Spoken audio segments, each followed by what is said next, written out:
एक छोटा सा घर और सुबह की एक प्यारी सी रोशनी। किचन से चाय की मीठी खुशबू आ रही थी। फराज अपने कमरे में तैयार हो रहा था। चेहरा खुशी से चमक रहा था। उसकी नई नई शादी हुई थी और शादी के कुछ ही दिन बाद मुंबई में एक ज़बरदस्त जॉब भी मिल गई थी। उसकी बीवी जोया एक छोटी सी ट्रे लेकर आई जिसमें चाय और नाश्ता था। फराज के लिए जिंदगी जैसे एक नई मंजिल की शुरुआत थी। अगली सुबह फराज अपना सूटकेस लेकर मुंबई के स्टेशन पर उतरता है। शहर की भीड़, गर्मी और उन चाय के बीच फराज अपने सपने लेकर निकलता है एक घर की तलाश में। लेकिन मुंबई में घर मिलना आसान नहीं है। कहीं पानी का मसला, कहीं छत टूटी हुई और जहाँ सब ठीक हो वहाँ रेंट 2 गुना। रात को होटल के बेड पर लेटकर फराज फोन स्क्रॉल कर रहा था। तभी उसकी नज़र एक ऐड पर पड़ी। Sea facing 2 BHK flat, fully furnished, और वो भी बजट के अंदर। उसने फौरन नंबर मिलाया। अगले दिन फराज एक पोश सोसाइटी में पहुंचता है। घर देखकर उसके होश उड़ गए। एयरी, क्लीन और ब्यूटीफुली मेंटेन्ड। मकान मालिक का कहना था कि ये घर उनकी बेटी के लिए बनाया गया था, लेकिन वो अब फौरन चली गई है। उन्होंने कहा, बस एक अच्छा इंसान चाहिए जो इस घर को घर बना सके। सब कुछ ठीक लग रहा था, लेकिन तभी एक अजीब सी चीज हुई। अंकल की माँ, जो कि बहुत ही बूढ़ी थी, धीरे से फराज के पास आती हैं और उसके कान में कहती हैं, इस घर में मत आ बेटा, कभी मत आ। फराज चौंक जाता है, लेकिन अंकल मुस्कुरा के कहते हैं, माँ पुरानी सोच की हैं, उन्हें लगता है मेरी बेटी वापस आएगी। फराज का दिल थोड़ा घबरा जाता है, लेकिन घर इतना अच्छा था कि वो इतना ज़्यादा नहीं सोचता और घर रेंट पे ले लेता है। कुछ दिन बाद वो जोया को भी मुंबई बुला लेता है। फराज उसे स्टेशन से लेने जाता है। दोनों के चेहरे पर एक नई जिंदगी का जोश होता है। घर देखते ही जोया बोलती है, ये तो सपनों जैसा घर है। लेकिन फराज उसे दादी वाली बात बताता है। जोया कुछ देर सोचती है और सोचने के बाद कहती है, अभी खरीदो मत, सिर्फ रेंट पे रहो। कुछ टाइम रेंट पे रह के देखते हैं, अगर कोई मसला ना हुआ तो फिर खरीद भी लेंगे। फराज मान जाता है।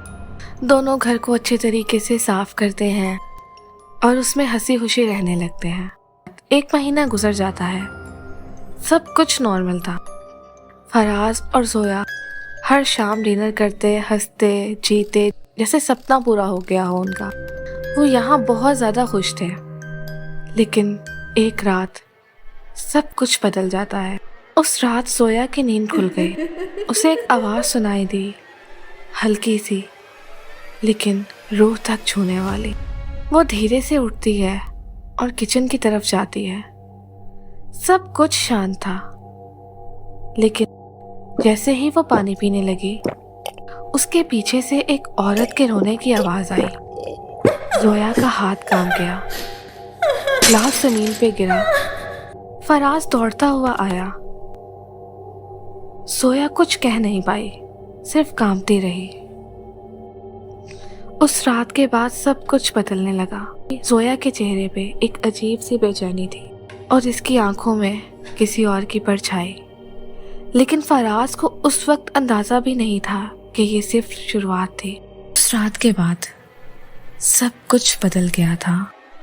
जोया की आंखों में कुछ अलग था। चेहरा वही था, लेकिन उसकी आंखों में कोई और था। वो चुप रहती, बेचैन रहती और हर रात एक ही जगह घूरती, किचन का वो कोना जहां पहले आवाज आई थी।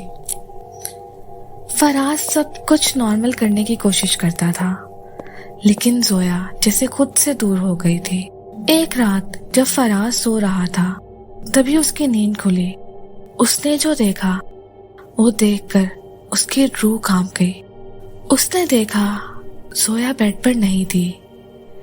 जोया उसके पैरों के पास खड़ी थी। फराज ने नीचे देखा, उसके पैरों से खून बह रहा था और जोया वो खून अपनी उंगली से उठाती है और उसे पी जाती है। फराज एकदम घबरा जाता है। ये तुम क्या कर रही हो जोया? लेकिन जवाब में सिर्फ एक आवाज आई, एक हंसी, एक पागलों वाली हंसी। जोया जैसे खुद जोया हो ही ना। सुबह होने तक फराज ने एक पल की नींद नहीं ली। अगली सुबह वो सीधा फ्लैट के ऑनर के घर जाता है। उनका चेहरा पहला सवाल सुनते ही जर्द पड़ जाता है। लंबी खामोशी के बाद उन्होंने वो सच बोला जो फराज ने कभी सोचा भी नहीं था। ये वही घर था जहां उनकी बेटी ने खुदकुशी की थी, किचन में, उसी जगह जहां जोया ने पहली बार उस रूह को महसूस किया था। उनका कहना था, मैं चाहता था मेरी बेटी डॉक्टर बने, पर वो आर्टिस्ट थी। उसकी दुनिया कैनवस पे चलती थी। मैंने उसे प्रेशराइज किया हर वक्त, और एक दिन जब उसके मार्क्स कम आए, उसने इसी किचन में अपनी जिंदगी ले ली। उनकी बात सुनकर फराज अंदर से हिल गया। लेकिन वो जो सबसे डरा देने वाली बात थी वो अभी बाकी थी।